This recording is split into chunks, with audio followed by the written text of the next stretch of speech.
nuestra sexta jornada de discusión y charlas en torno a los hábitats vulnerables en el marco de la edición número 22 de la Bienal de Arquitectura y Urbanismo de Chile. Tengo el agrado de dejarlos esta mañana con Óscar Aceves, que va a presentar una presentación acerca de lo público, lo social y lo austero, narrativas latinoamericanas recientes. Así que Óscar, bienvenido a este espacio. Muchas gracias, Mary. Se escucha bien, ¿cierto? Bueno, esta es una charla, ponencia, clase que ya he tenido la oportunidad de estar en algunos de los cursos que tengo de historia, en algunas invitaciones que he tenido, y creo que calzaba perfecto con el llamado que hizo la Bienal, así que creo que puede ser de provecho para las conversaciones y los debates que se están dando durante esta semana. Entonces, primero un pequeño prólogo, un pequeño inciso de que justamente, conceptualmente, lo que les voy a conversar esta mañana tiene que ver con la relación entre discursos y arquitectura. Y la pregunta es, ¿qué es discurso? ¿Por qué discursos y arquitectura? Pues justamente coincidencialmente, como plantea el arquitecto Mark Wrigley, el arquitecto contemporáneo, más allá de hacer únicamente edificios, más allá de tener únicamente las destrezas en el diseño arquitectónico, también plantea discursos a través de los proyectos o edificios que diseña. ¿Esto qué quiere decir? Que en el contexto contemporáneo es tan importante, o quizás más importante, el por qué o para qué se hace un edificio que el mismo edificio en sí. Entonces, la pregunta sería, a lo largo del siglo XX y el siglo XXI, ¿qué hemos tratado de decir los arquitectos, justamente latinoamericanos, con nuestra arquitectura? Pues en principio, cuando se empezó a publicar arquitectura latinoamericana, principalmente arquitectura moderna, se hacía desde contextos foráneos. Los que editaron las primeras publicaciones de arquitectura latinoamericana principalmente estaban en el contexto del Museo de Arte Moderno en Nueva York, a través de las exposiciones que hicieron, primero de la arquitectura moderna en Brasil, Brasil Builds, y después de las exposiciones que se hicieron sobre arquitectura latinoamericana de manera general. Allí se presentaron las grandes obras de arquitectura moderna, por ejemplo, el Ministerio de Educación y Salud en el caso de Brasil, y el auge de las ciudades universitarias, por ejemplo, en México, en Brasil, en Venezuela.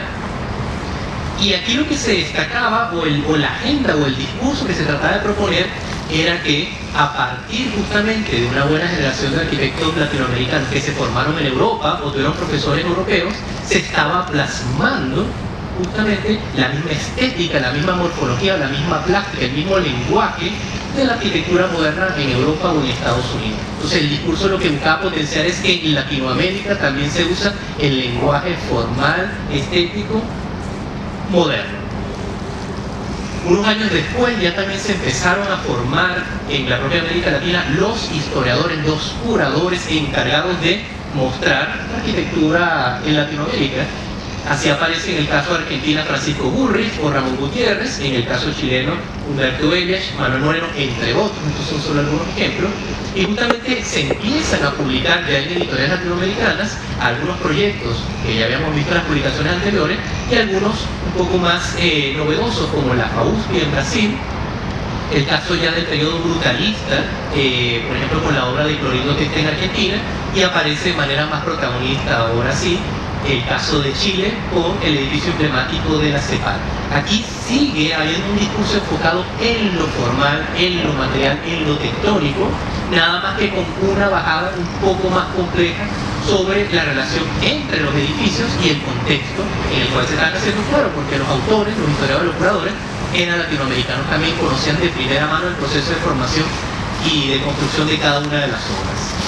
Ya en el periodo postmoderno, estamos hablando de los 80, durante los 90, una de las líneas postmodernas apuntaba al denominado regionalismo, y parte de las publicaciones hechas en Latinoamérica, como el cierre de la revista AUCA o autores como Cristian Fernández Cox o Enrique Brown, en el caso de Chile, trataban de destacar arquitectura a partir de sus valores plásticos, formales, materiales, pero con un cambio discursivo. Aquí lo importante era definir cuál era la relación entre la obra de arquitectura y el contexto latinoamericano dentro del cual se estaba haciendo. Por ejemplo, la obra de Salmona se destacaba por su uso del ladrillo que era típico de Bogotá, en el caso de Colombia.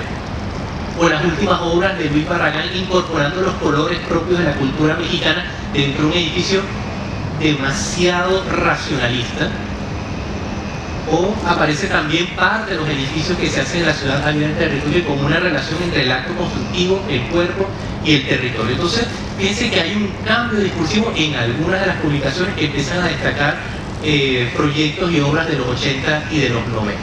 Y cuando caemos en el siglo XXI, ya más bien en el ámbito de las revistas, ya no podemos hablar de arquitectura contemporánea desde una bajada histórica, sino más bien de actualidad en el campo de las revistas, ya sea internacionales o latinoamericanas. Se sigue destacando por un lado el valor plástica de las obras. Por ejemplo, el ladrillo sigue estando presente en la arquitectura colombiana contemporánea, en el caso del edificio de Masanti, pero también se habla del valor público que puede tener la arquitectura a partir de alguna de las obras de Paulo Méndez da Rocha y el 624 de mayo en Sao Paulo.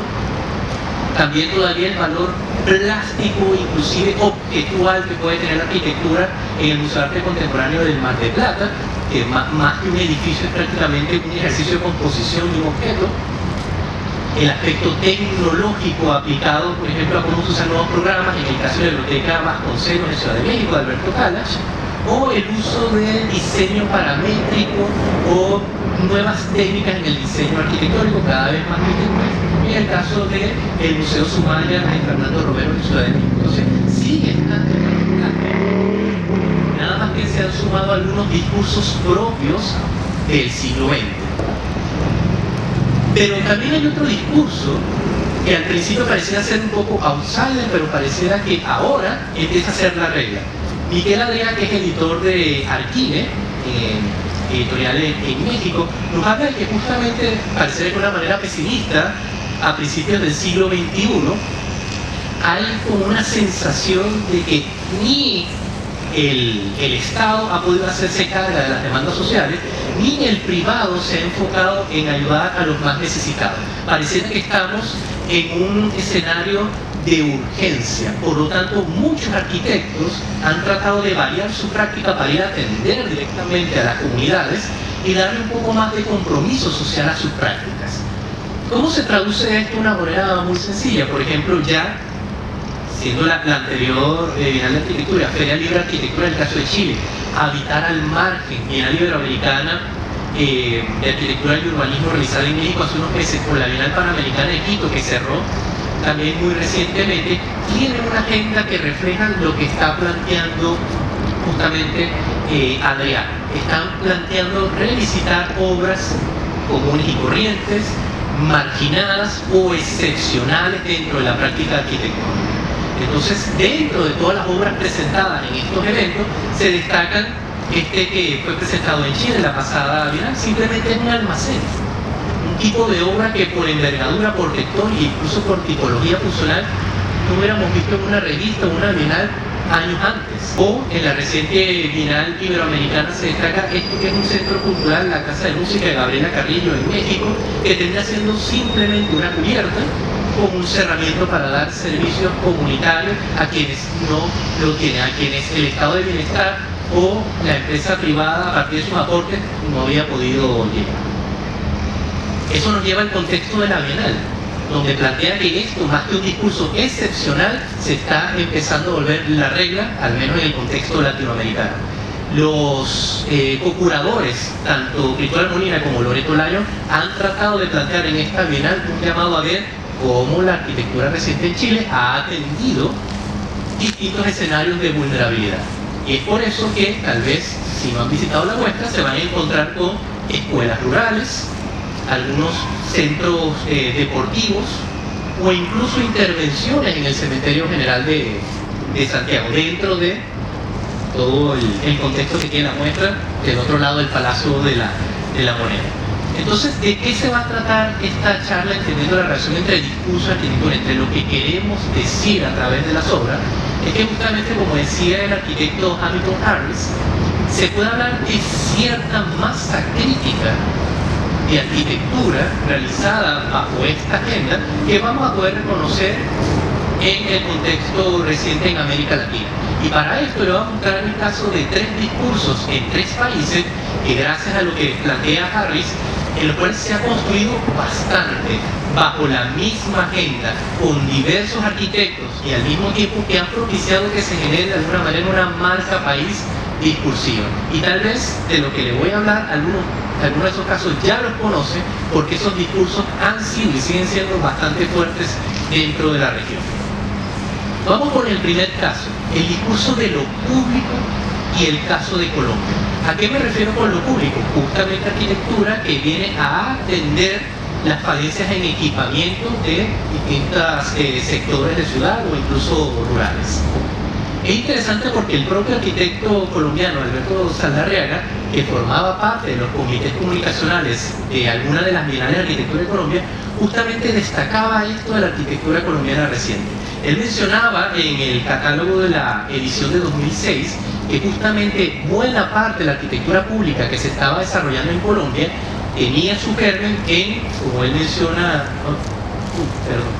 tuve aquí un problema para volver a la diapositiva, disculpen. Ya. Él destacaba justamente el término de matrimonio entre los agentes de la municipalidad que estaban en las instituciones públicas y una generación de arquitectos para hacer buenos proyectos, pero que inicialmente el germen de esta relación y el discurso de lo público estuvo planteado por los políticos. No fue un planteamiento arquitectónico, los arquitectos seguían planteando lo que hemos visto hasta ahora, el tema plástico, tectónico, material o espacial en su obra.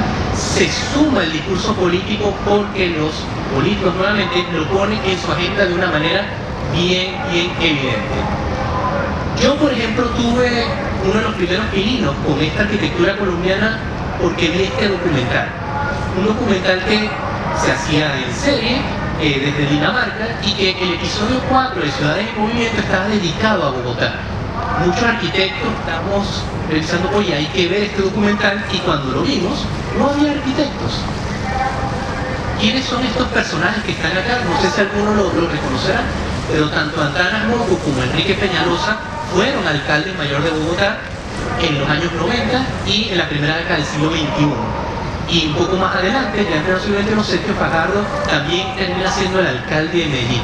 Ellos son los que traen el discurso de lo público a la agenda y convocan a los arquitectos que toman ese discurso para potenciar su obra. Entonces, importante que no es un discurso que nace de la arquitectura, sino que se apropia de él porque viene del mundo político. Entonces, gracias a la gestión de estos alcaldes y el resto de funcionarios de distintas instancias, es que se logró hacer, por ejemplo, a final de los 90, la famosa biblioteca Virgilio Barco, una de las últimas obras del arquitecto Rogelio Salmona. Rogelio Salmona pertenece al movimiento moderno, a ese movimiento moderno que en Latinoamérica incorpora nuevos materiales y nuevas formas y da cierta vitalidad a los planteamientos modernos, y que justamente más allá de lo práctico y de lo estético, lo interesante es que este proyecto se vincula con el Parque Simón Bolívar, que es en el cual se encuentra inmerso. Entonces, un proyecto que justamente dentro del discurso de lo público se abre como un espacio libre, conectado libremente con el parque que le rodea, con la idea de promenada arquitectónica. El usuario o el ciudadano puede entrar y recorrer todo el proyecto, tanto en el interior como en el exterior. Entonces, lo interesante es que más allá de cumplir con el programa, que era esta gran biblioteca pública, también cumple con la agenda y transmite el discurso de lo público, justamente por permitir que el ciudadano, que el visitante transite no solo por el interior del edificio, sino también en el exterior. Entonces, aquí pasa algo muy similar a lo que sucede actualmente en el GAM. Puede ser que haya actividades o no dentro del centro cultural, pero la plataforma, el espacio público que genera, es apropiado justamente, es apropiado por los propios ciudadanos. Aquí también pasa, en las inmediaciones, tanto como en todas las terrazas visitables que tiene la obra. Otro caso de bibliotecas públicas que se potenciaron en Bogotá están en el sector surponiente, que es el sector del Quintal. Aquí tal vez no había tantos recursos para hacer una obra de cero. Se toma una antigua infraestructura que manejaba desechos, pero ahí tenía que ser la biblioteca, porque fíjense que atrás está la comunidad del Quintal y el arquitecto Daniel Bermúdez reconoce la tipología del balcón, reconoce la superestructura que tiene el galpón para plantear la nueva biblioteca de El Tintal. Entonces, nuevamente, más allá de la labor formal de haber reciclado el primer piso del galpón, de agregar estas lucarnas, de haber reinterpretado este camino donde pasan los camiones como un gran punto de acceso, un gran bulevar para que ahora sea peatonal, lo interesante es que integra la idea de lo público, porque justamente el vecino del barrio, el visitante que viene a ver la obra, no está tan pendiente de los aspectos arquitectónicos. Lo que le está interesando es el servicio público que le está brindando la biblioteca. Yo tuve la oportunidad de ir ahí y ver cómo los niños en la tarde iban a hacer las tareas, los adultos mayores iban de alguna manera a entretenerse, a revisar internet, etc. Entonces justamente eso se potenciaba también en el discurso de cómo la obra se presentaba tanto en medios locales como internacionales. Se trasladó a Medellín unos cuantos años después con la excusa de que se iban a realizar allá los Juegos Panamericanos, también a través de gestiones como el alcalde Fajardo. Se llama concurso, llegan muy buenas propuestas de arquitectura y uno de los proyectos ganadores termina siendo estos escenarios deportivos, proyecto de Plan B con Giancarlo Massanti. Lo interesante de este proyecto es que el llamado era hacer los estadios para hacer aquellas actividades deportivas que eran indoor. O sea, las competencias de básquetbol, de futsal, de voleibol, gimnasia, etc.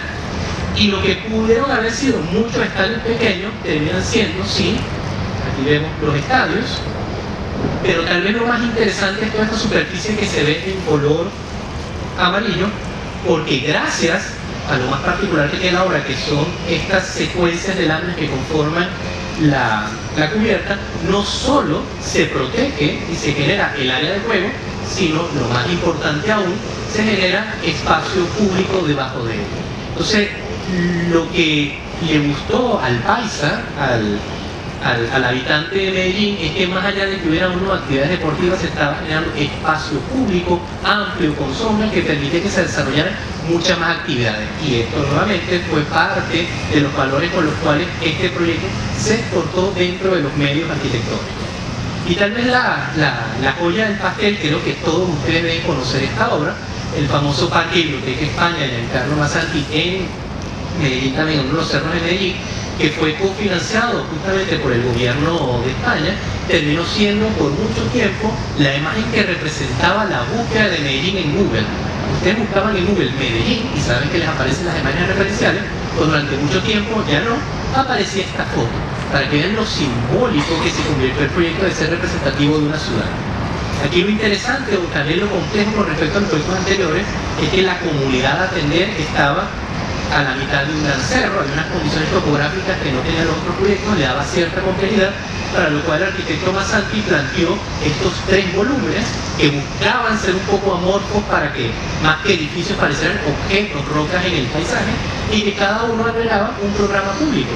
Por un lado, un after o una guardería para los niños, una biblioteca y un auditorio.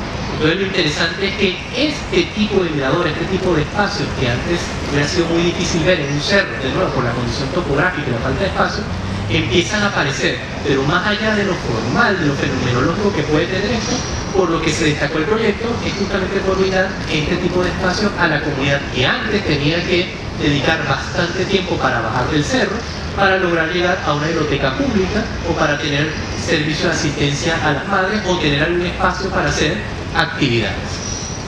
Estas son solamente alguna selección de proyectos que de nuevo creo que ustedes se habrán topado en algún momento, pero que definitivamente hablan de cómo, debido a, como decía Harris, muchas obras públicas de buena calidad, hechas al mismo tiempo por una suficiente variedad de arquitectos, generó que Colombia durante mucho tiempo, y yo creo que todavía, esté asociado a la arquitectura pública.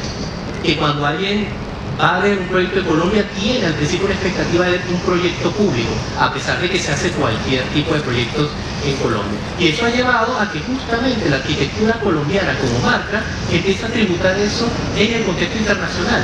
Arquitectura Viva, o desde España o aún desde Japón, tienen y han tenido varios números monográficos dedicados a la arquitectura colombiana.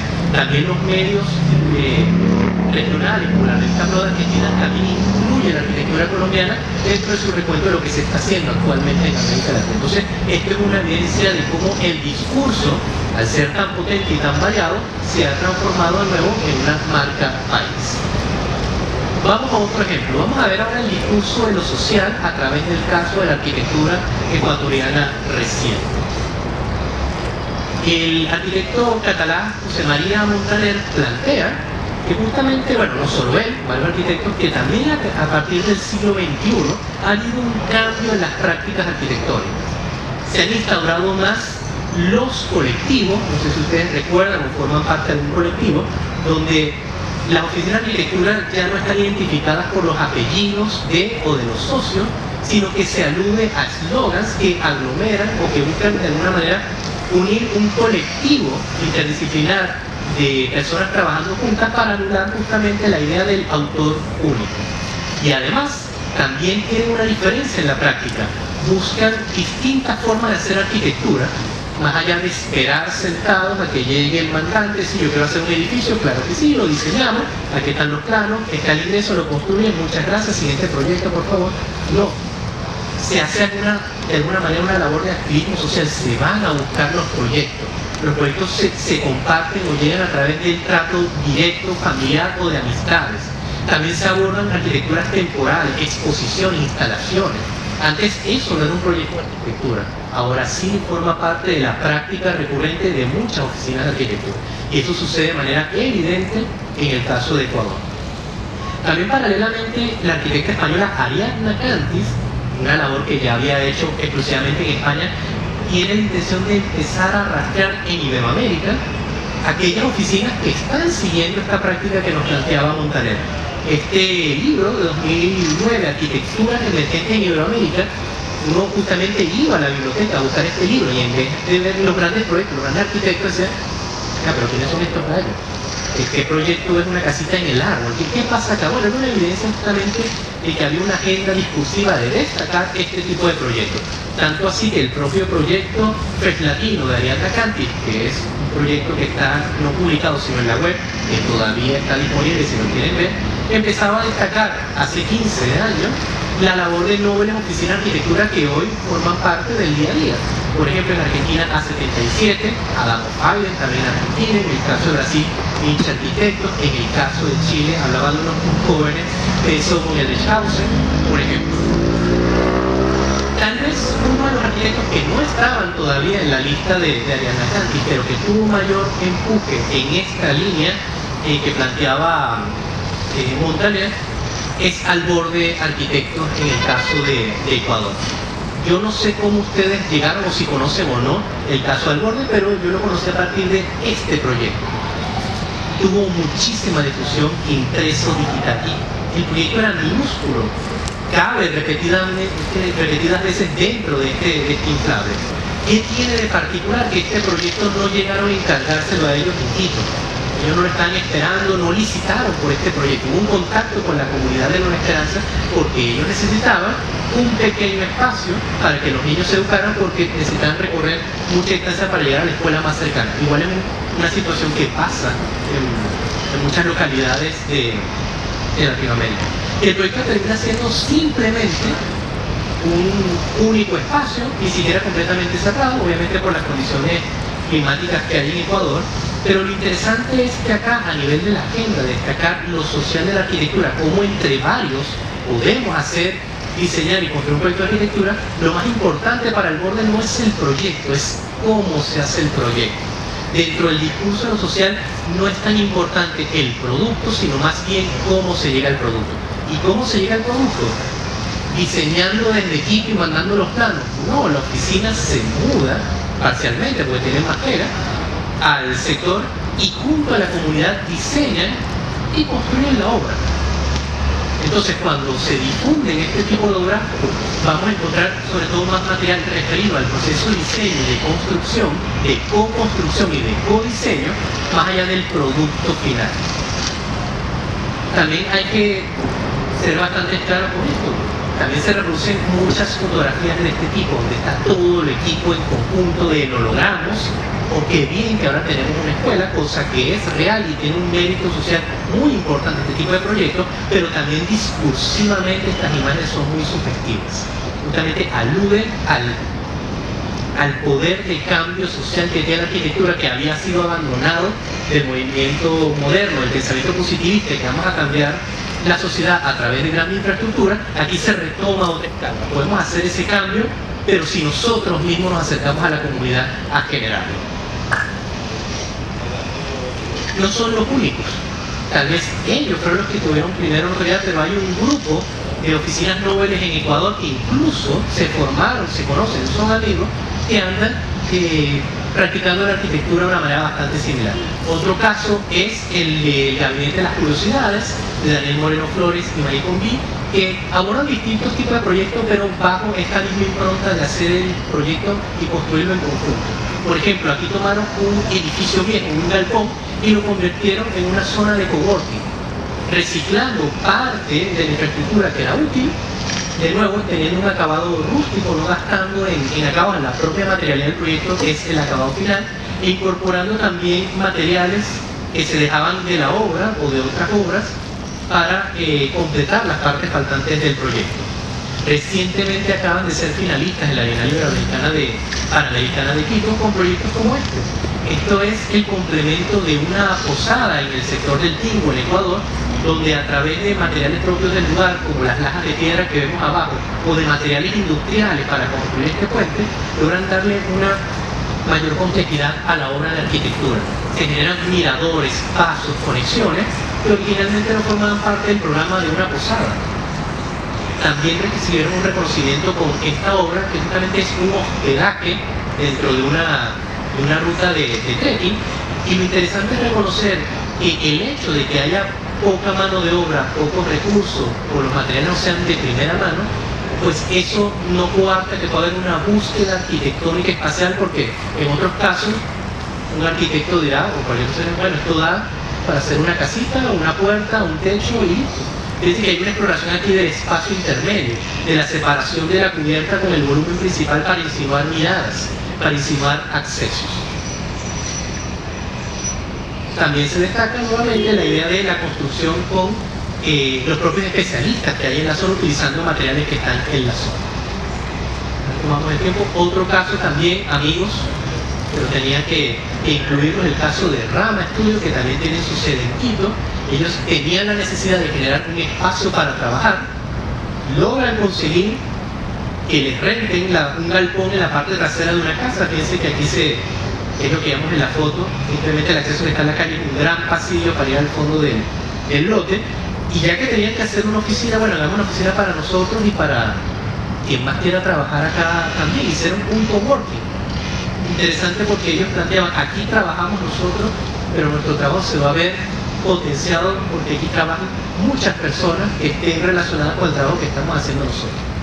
Entonces, generando también espacios cerrados, abiertos para trabajar de manera creativa todos juntos. Y también la construcción, fíjense que está hecho en madera, prácticamente sin cálculo. Esto nos lo contaron los propios arquitectos, prácticamente sin cálculo, obviamente de manera empírica. Y claro, cuando ha habido algún terremoto, recordemos que Ecuador también tiene su cualidad sísmica, pues comprobaron, digamos a la mano, pero comprobaron que sí estaba funcionando la estructura. Pero la idea era hacerlo rápido, hacerlo eficiente, hacerlo colaborativo de nuevo. Esto no tuvo plan, prácticamente fueron al Sodimac, cortaron, hicieron 3 bosquejos, y aquí está el proyecto y estamos todos trabajando. Y el último caso que quería destacar del discurso de lo social, en el caso de Ecuador, es este, porque tiene varias particularidades. La oficina Natura Futura no tiene sede en Quito, tampoco tiene sede en Guayaquil, que es también la primera o la segunda ciudad de Ecuador, sino que está además en una ciudad aún más terciaria, que es Babahoyo. al sur de Ecuador, pero donde no hay masa crítica de grandes universidades, no hay masa crítica de eventos de arquitectura, no hay masa crítica de oficinas de arquitectura. Y este es uno de sus proyectos más recientes y más contundentes, que se le ha dado mucha discusión. Y si ustedes se preguntan ya, pero ¿cuál es el edificio que está aquí, este parque? No ve el proyecto, no. Este es el proyecto. El proyecto es esa casita flotando que está sobre el río Santana. Nuevamente, ¿de qué se trataba el proyecto? Que así como en el contexto del borde, había muchas localidades al borde del río que carecen de equipamiento.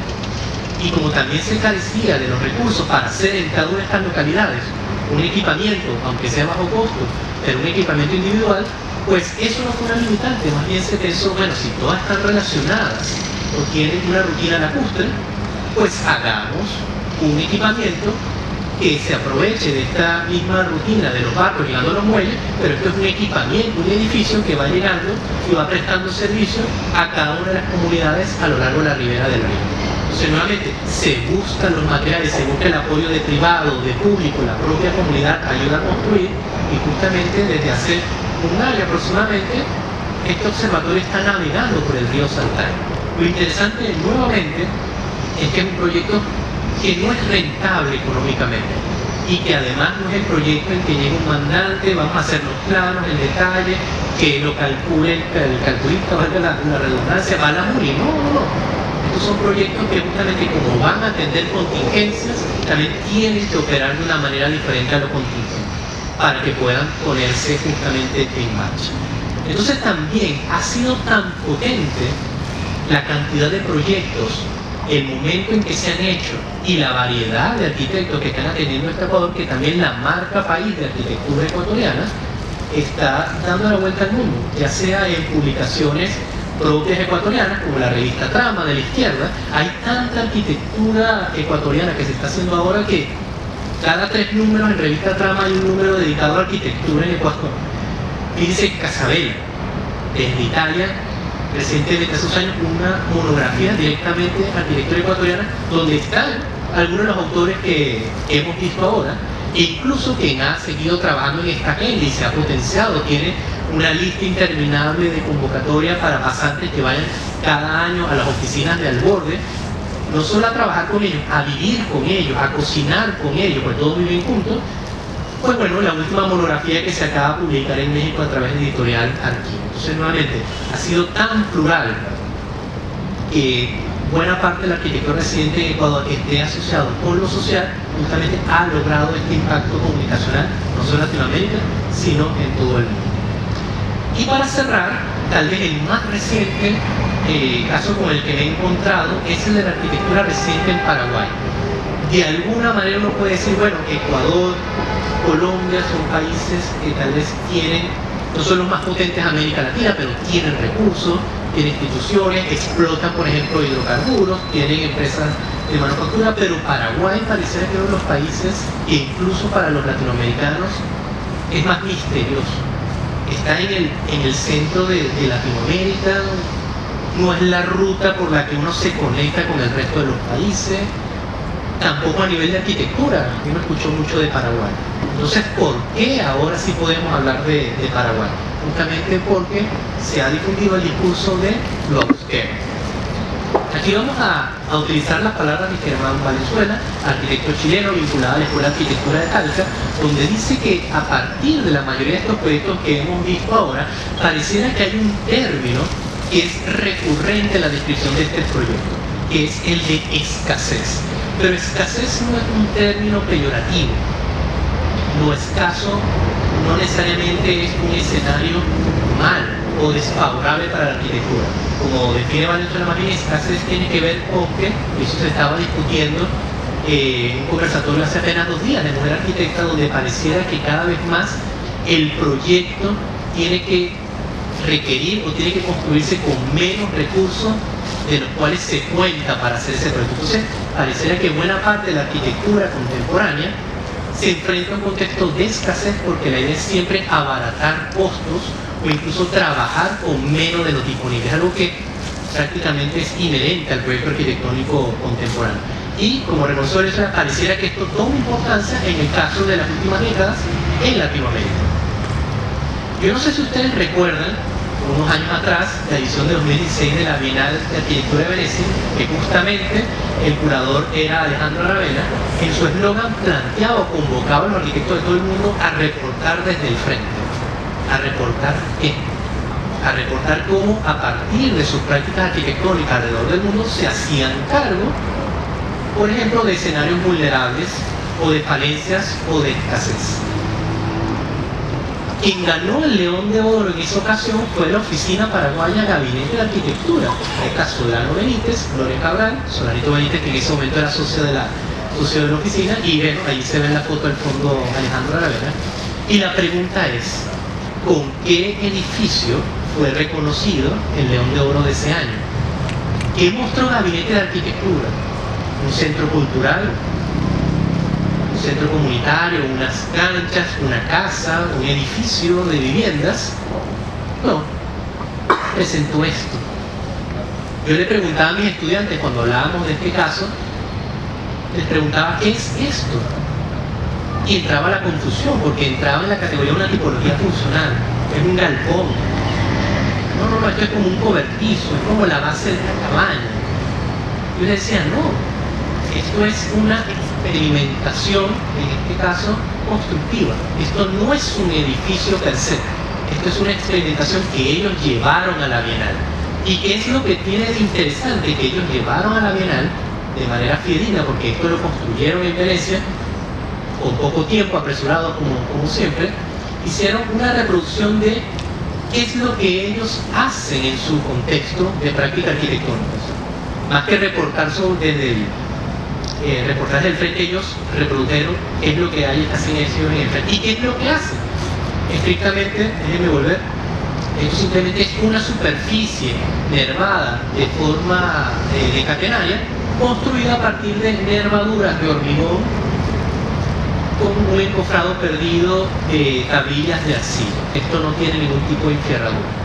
Entonces, lo novedoso de la práctica que ellos están transmitiendo a la Bienal es que desde Paraguay, en el contexto de la austeridad, de la escasez, igualmente hay innovaciones y búsquedas constructivas, formales y materiales que definen buena parte de la práctica arquitectónica contemporánea en Paraguay.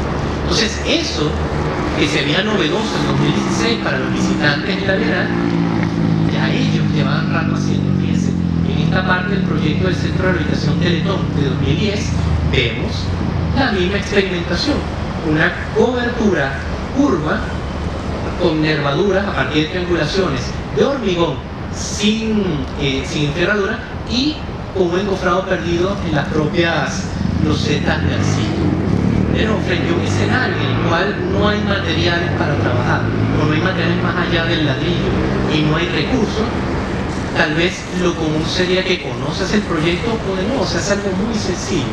Pero en el caso de la arquitectura contemporánea paraguaya, esta es la excusa, igual, o este es el leitmotiv para desarrollar nuevas formas, nuevos sistemas constructivos que le den cierta particularidad y especulación espacial, formal y material a las obras de arquitectura.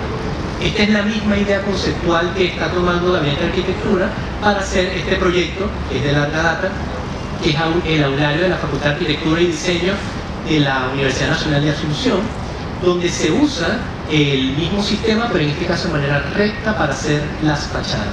Lo interesante es que el propio acabado que tiene el sistema constructivo es el mismo acabado final que va a tener la obra. Un punto interesante, este edificio todavía no está completo, lleva mucho tiempo completo, porque esa es otra particularidad de un contexto en escasez o de austeridad, que justamente se va construyendo en la medida en que se consiguen los materiales o en la medida en que se hacen las pruebas constructivas. Entonces tampoco son proyectos inmediatos y eso también le da cierta particularidad al hecho arquitectónico. Yo, junto a un grupo de arquitectos en la pasada Bienal Iberoamericana de Arquitectos, tuvimos la oportunidad de visitarlo. Es interesante porque para el contexto chileno a uno le da miedo caminar por este edificio, por los espesores, por los tamaños, pero tranquilos que en Paraguay hay otras condiciones telúricas y también, vale la pena decirlo, hay otras condiciones también con respecto a la legislación constructiva, ¿no? Que da cierta facilidad. Pero él no es el único que está en esta línea. Por ejemplo, el arquitecto Corbalán también, que se le pidieron una pequeña casita en un lote, Y de nuevo, de ir a Solimar y hacer un edificio bastante sencillo a dos aguas, no. Vamos a hacer una pequeña casa que tiene un sector cubierto y un quincho en el exterior, pero con un lenguaje un poco desconstructivista. ¿Dónde se van los recursos?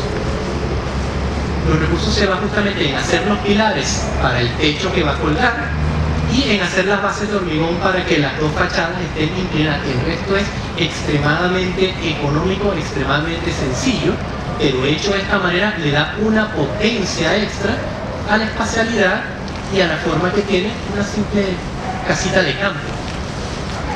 Esta también es una oficina bastante joven en Paraguay. Encontré este proyecto hace poco, me llamó mucho la atención porque el encargo es, en esta casa en medianera muy estrecha, la familia quería sacar un poco de renta, generar un segundo piso. Lo que pasa en muchas localidades en Latinoamérica, aprovechamos, extendemos los pilares y las columnas y hacemos un segundo piso. Pero frente al obvio, este grupo de arquitectos dijo no, prácticamente hay un piso flotando sobre la casa original abajo. Eso permite mantener este gran patio lateral de la casa original y la casa en el nivel superior. Entonces tiene unos balcones que se proyectan hacia el techo de la casa. Fíjense las columnas, bueno, eso no creo que no se podría hacer en Chile, de prácticamente 20 por 20 y unas vigas cruzadas, pero luego que propician que espacialmente se genere un espacio más dinámico a que si simplemente se destruyera la casa original. Y obviamente los acabados son muy rústicos, pero eso no imposibilita que se pueda trabajar con la idea de un muro calado, como vemos del lado izquierdo, para propiciar un filtro físico, pero no visual y de ventilación. Y para cerrar el caso de Paraguay, ahora Solanito Benítez también tiene su propia oficina de arquitectura junto a los socios, Mínimo Común Arquitectura, y lo que nuevamente pudo haber sido un proyecto de un cuarto cerrado para la faena en el interior de Paraguay, termina siendo un proyecto que con muy poco construye una doble fachada y una doble cubierta para generar unas mejores condiciones climáticas, de temperatura y de humedad, para que los ganaderos puedan descansar. Entonces hay un interés en innovación y creatividad plástica arquitectónica, a pesar de que está en un contexto donde aparentemente no se puede hacer nada, porque no hay ni plata ni materiales. Nuevamente, y esto ya son hechos en pleno acontecimiento, Casabela también le dedica una monografía a Solano Benítez, que ya tiene una carrera un poco más dilatada, pero se habla en conjunto de arquitectura paraguaya, ya sea por este estudio que se hace desde Goma Estudios en Brasil, arquitectura contemporánea en Paraguay, o también desde una monografía que se hace en México. De nuevo, es tanta la potencia de muchas personas, muchos arquitectos, grupos de arquitectos, haciendo obras con el mismo discurso al mismo momento, que genera que se hable de arquitectura paraguaya contemporánea enfocada en el discurso de lo austero. Entonces, para terminar, y no extenderé mucho y llegar al punto que en realidad me interesa más de la charla, es que a pesar de que estos discursos parecen muy loables, claro que sí, hagamos espacios públicos, claro que sí, trabajemos con las comunidades, claro que sí, no ocupemos tantos materiales para no contaminar en el proceso de construcción y en la vida de la vivienda. A pesar de que son discursos muy loables, también tienen un punto de quiebre en el cual el propio discurso puede llegar a ser inoperativo con respecto a lo que propone. Lo primero que quiero destacar es que lo que acaba de presentar no quiere decir que no haya arquitectura de calidad pública, social, austera en otros países de Latinoamérica. Por ejemplo, está el caso del Parque de la Infancia, acá en Recoleta, que supongo que la mayoría debe conocer. El caso del Centro Cultural Teopanzolco, que también ha sido bastante reconocido de productora en México. También la práctica de Entre Nos Atelier en Costa Rica, por ejemplo, con este centro de capacitación para jornaleros. También intervenciones que se hicieron en las poblaciones, en el caso de Venezuela, llamadas módulos de paz, coordinadas por Pico Estudio. La oficina argentina ATOT, donde también trabaja lo austero, pero no con madera, sino con lo austero en el caso de la industria argentina, que es trabajar con perfil y superficies metálicas. El caso también de arquitectura con bambú, el arquitecto Walter Leone en Costa Rica, o arquitectos más consagrados como el propio Mauricio Rocha en México, que trabaja en este proyecto de Escuela de Artes Visuales en Oaxaca con adobe o tierra apisonada. Entonces, en muchos países de América Latina hay muchos arquitectos que también tienen prácticas similares.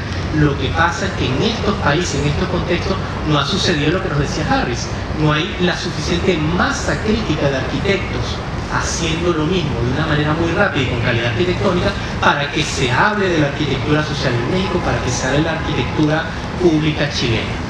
Pero los peligros de estos discursos yo lo puedo resumir en 3 o en 4 puntos de quiebre que son los que quiero transmitir, y con esto cierro la presentación.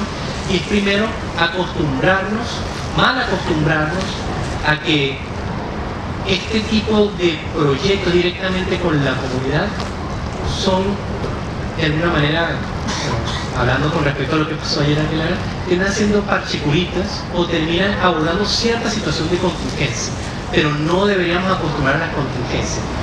Yo no tengo ningún problema con el urbanismo táctico.